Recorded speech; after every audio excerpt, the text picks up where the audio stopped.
If your first thought in the morning is coffee because that's literally the only way you can poop, yep, same, I've been there. That actually might be a red flag that your digestion and motility are out of balance. So in this video, I'm gonna break down why your digestion might be out of whack, how to actually fix it, and how to stop relying on coffee as your morning laxative. But first, you might be wondering what makes me so qualified to be talking about this topic. Well, the truth is, I am not a medical professional, but I am someone who had relied on coffee for poops for many, many years. And I was able to naturally improve my digestion simply by looking at the things that I ate, how I ate, the things that I drank, and really just doing an overhaul on my lifestyle. And once I improved my digestion and my poops, I saw so much benefit in other aspects of my life, whether it was my energy, my skin, my mood. And it's true, your poop tells you a lot more about your health than you might think. Now, I really want to be specific about who this video is for because the topic of digestion is quite broad and there's so many different reasons as to why one person might be going through digestion issues or bloating and things like that. So this video is really for women in their 20s, 30s, 40s who consider themselves to be high functioning. Maybe they're kind of burnt out or they've been burnt out before. They're pushing through with hustle culture. You often feel bloated, constipated, and don't have great bowel movements all the time. I'm going to be speaking from the perspective of my own experience as a 30-year-old woman who has literally been tossed around the wellness world for the past decade. And now I'm really starting to uncover all these nuances about women's health. So I wanted to just share that information with y'all and hopefully help your girl out because let's be honest, we don't like it when we're backed up, that's for sure. So to give a little context, the reason why I went down this whole digestion journey is because one day I decided to stop drinking caffeine because I knew that I would had a dependency on it. I was too reliant on it. And once I had stopped caffeine, I realized that I couldn't poop anymore. And this is obviously not normal because I shouldn't have to rely on caffeine in order to have good bowel movements. So the first thing I did was I looked at the quality of my poops. Now this is going to be TMI, but this is what we got to do. We got to talk about the poops. What you should do first of all is Google the Bristol stool chart. And this is basically an infographic which breaks down 7 different types of poops that you might have. And from that, it tells you whether your poop is healthy or not and what potential health issues you might have based on what your poop looks like. So basically type 1 to 2 generally means that you might have constipation or you have slow transit of poops. What it also suggests is dehydration, low fiber, sluggish motility, possibly gut dysbiosis, or excess methane producers. When we go to type 3 and 4, we have a little bit more shape here. So sausage shape, smooth, maybe a little bit of cracks, more soft blobs with clear edges. And this poop generally means that it is ideal, it is healthy. So it means you have a balanced microbiome, there's good motility, and you have enough fiber and hydration. When we go to poop type 5 to 7, this is when it becomes a little bit more mushy, fluffy pieces, maybe raggedy looking, or it might just be completely watery and there's no solid pieces. So anything in type 5 to 7 is going to be related to either food intolerances, potential inflammation, gut dysbiosis, malabsorption, stress, gut inflammation. So for me personally, when I first started my gut healing journey, I was getting type 6 poop a lot. And what I ended up doing was actually getting a stool test, also known as a GI map test. You can order this through your doctor or a naturopath.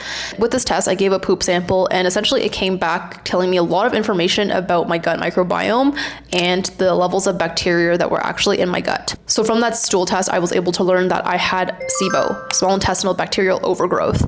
And basically that means that I have an imbalance of bacteria. So there's certain strains that I have way too much of, and then certain strains that I don't have enough of. And for those specific strains, it can cause acne, anxiety, bloating, and so forth. But specifically what I want to talk about within your gut microbiome is actually the MMC, which stands for migrating motor complex. The migrating motor complex is basically your gut's cleaning team. It's a sweeping contraction pattern that happens in the stomach and the small intestines that occurs during fasting, and it helps clear out any residual food, bacteria in the gut. So it helps keep your GI tract clean and healthy. This process happens every 90 to 120 minutes when you're fasted. So if your migrating motor complex is sluggish, that's when food sits in your gut and bacteria literally builds, which results in bloating, indigestion. And that's why stimulants like coffee will help trigger bowel movements if your MMC is not functioning the way it should be. Another reason why you might have poor digestion is that you might not be absorbing the nutrients that you're actually feeding your body. If you're someone that eats healthy, you eat fiber, you eat probiotics, you do all that, but you still have poor digestion, you might have nutrient malabsorption. And then lastly is the gut-brain axis. Basically, we all know that your gut and your brain are connected. Another thing that can cause slow motility is low serotonin or low GABA. And these are some primary functions that help regulate your gastrointestinal motility, absorption, and secretion. Basically, if your nervous system is also dysregulated, that can also impact your digestive health. The whole trend of hot girls have stomach problems is not something that we should be proud about. And I honestly wish it wasn't a trend. So now that we know more about our poop, what can we actually do to improve our bowel movements, improve our digestion, and just stop feeling bloated every time we eat? So I'm gonna break down all the tips that have worked for me. Most of them are free, and it really just comes back down to having awareness of your body and being more intentional with subconscious habits. First, what you're gonna do is slow down your mornings. And this is gonna involve a whole lifestyle change because it is not easy to have a slow morning, especially if you work a typical 9 to 5, or you work for someone, or you work in a work culture that is quite strict with what time you get to the office or what time you have to be online or whatever your job is. It can definitely be difficult to have a slow morning. And the reason why I say this is because I've been there. I've worked in corporate America for 10 years, and I've been in jobs where I've had to commute for 2+ hours, where I have to wake up super early, barely had time for myself. Literally all I could do is just brush my teeth and get out the door. Those are probably the years that really did some damage on my hormones and my gut and my nervous system.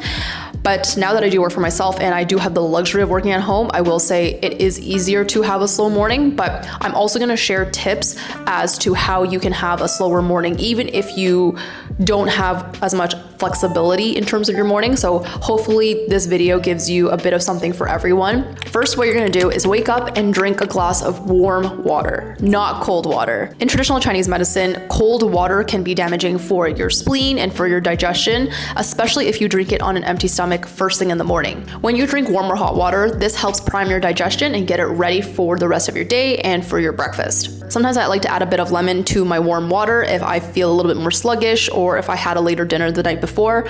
But other than that, I just try to start with warm water, or I drink a special blend that I make in the morning, and this is an herbal tea.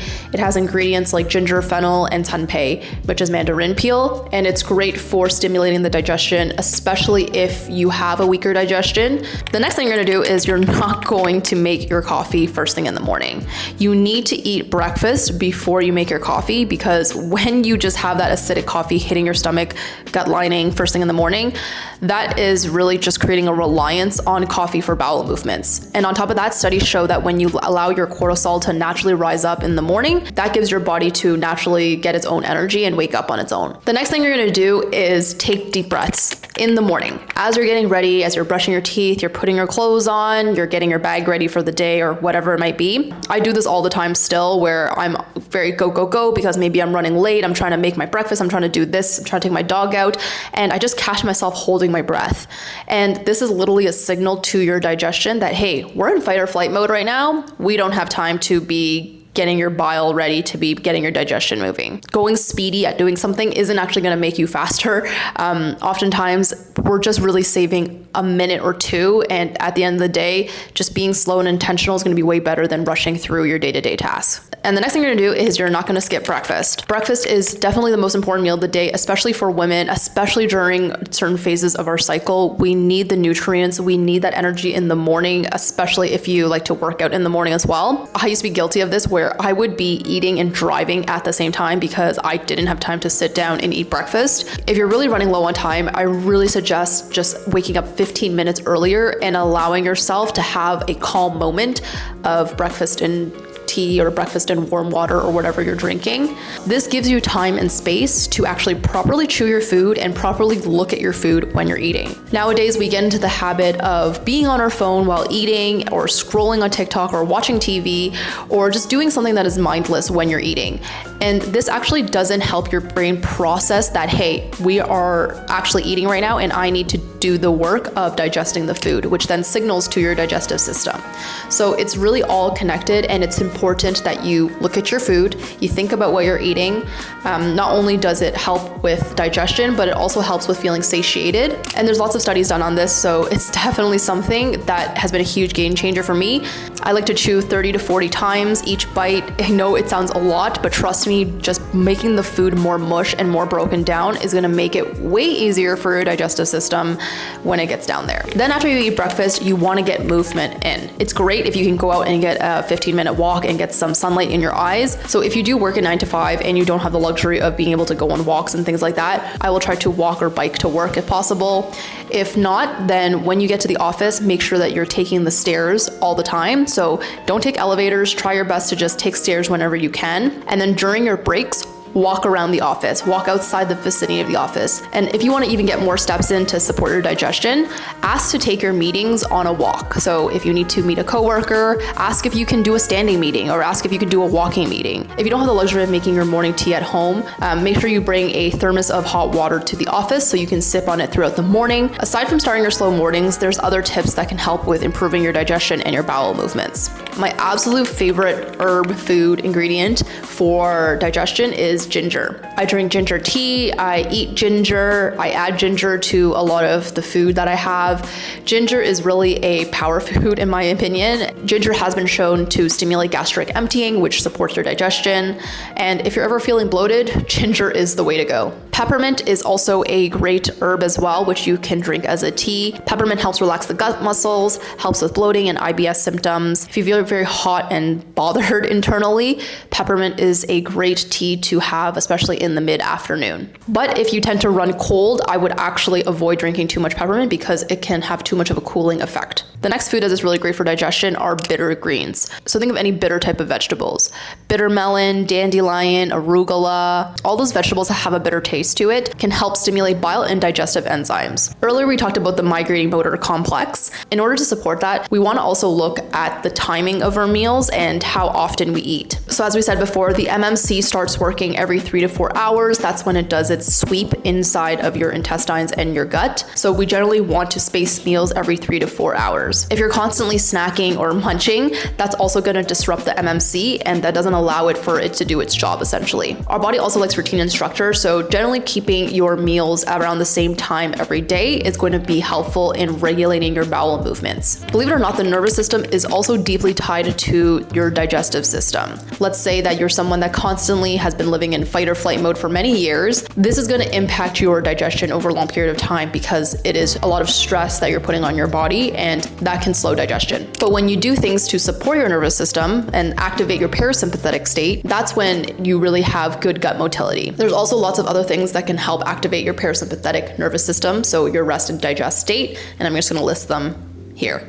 Another thing that is super important for digestion is adequate hydration. When you're dehydrated, it leads to harder stools, which makes it harder for you to push.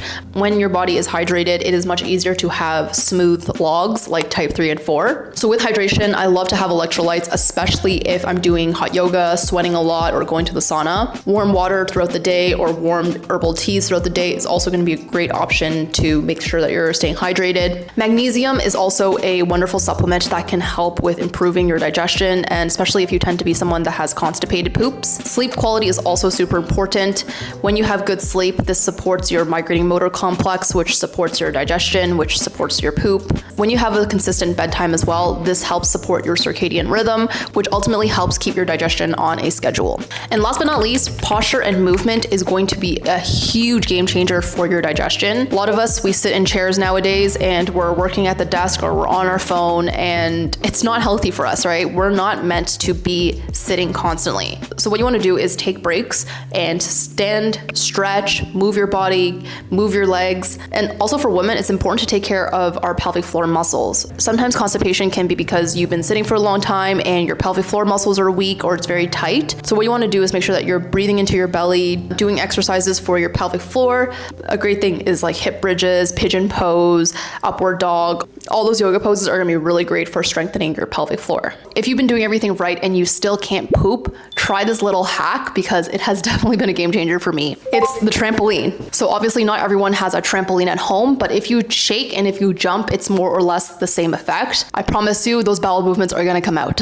If you wanna get this mini trampoline, it was actually just $50 from Walmart, and I think you can just order it online, but this was the best $50 I've ever spent. If you don't have a trampoline and you don't wanna be jumping around, or if you have knee problems, problems, don't worry, there's another great position for you. It is a yoga pose called Malasana, I believe. Basically doing a deep squat like this. This really opens up your hip flexors as well. Any tight muscles that you have. Oh my God, my hips are so tight. I like to just hold this for like 5 minutes, or you can just do squats as well. It makes me wanna poop. I've got one more hack for you. You really still feel like you can't poop, then you gotta bring out your chia seeds and your basil seeds. A teaspoon of this. It has lots of fiber, so this is gonna help you go to the toilet. I'm just gonna add about like a cup of water.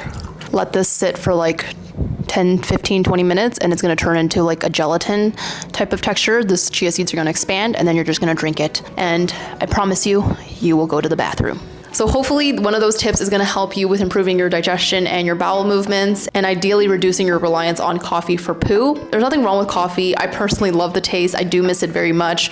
Sometimes I'll have decaf, but when our body becomes reliant on it in order to poo, that might be when we actually want to look at our digestive system and seeing if there's any red flags as to why we might be dependent on coffee. It might be TMI, but you can tell me if your poops have improved by trying out some of these tips.